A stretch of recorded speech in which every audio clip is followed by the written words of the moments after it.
It's Pastor Kurt here. I get to hang out with you for a minute this morning and tell you our story for today. It comes out of Genesis chapter 3. Now, I wonder, have you ever messed up in a really big way? Have you ever just done something that was really, really dumb? You just kind of blew it and you made a big mistake. I do that all the time. But I remember one time when I was in first grade, we had a spelling bee. I don't know if you've ever had a spelling bee. It's where you have to spell words, you get harder and harder words, and you've studied them and you spell them from memory. And I got the word cotton, like the stuff that grows in the field, and I knew how to spell that word. I had studied it and I spelled it COTTON, which is not how you spell cotton. You spell cotton COTTON. And man, I was so upset that I had got it wrong. I would have given anything to go back and be able to try that again.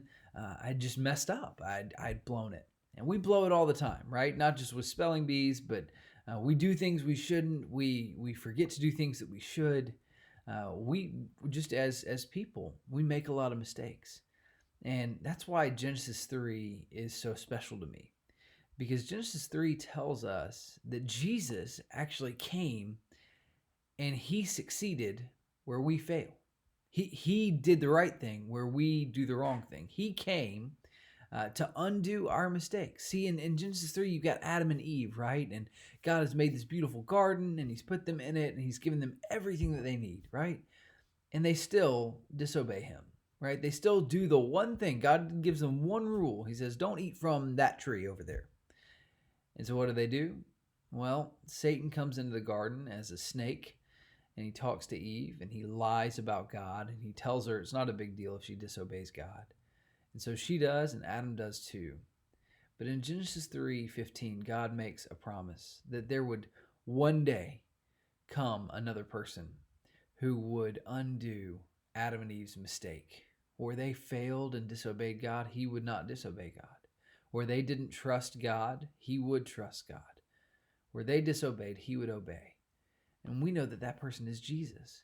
And here's the wonderful thing about Jesus. Not only was he perfect, not only did he do everything right that we don't do right, but he actually gives us his obedience. Think about it like this.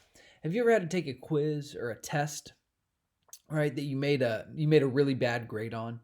That you got a bad grade. You didn't do a good job on that quiz or test, and so you got a bad grade, and it was really upsetting. Now imagine that you have a friend, right, and they made 100. They made a perfect score. Now imagine for a second that that friend goes to the teacher and says, "I want you to give my grade to my friend," right? So you made a bad grade on the test, but now the teacher is going to give you the 100 that your friend earned, right? That would be good news, right? And that's exactly what the Bible tells us, is that Jesus lived this perfect life and he gives us credit for it if we believe in him, if we trust in him.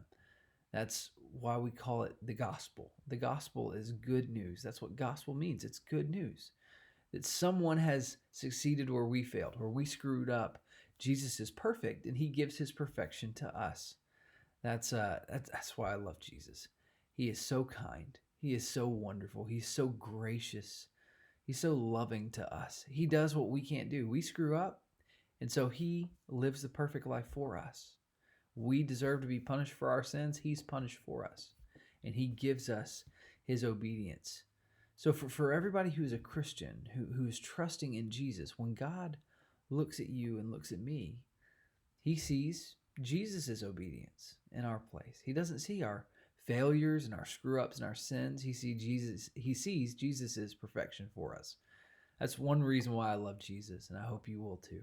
I hope you have a great day, and we will talk to you soon.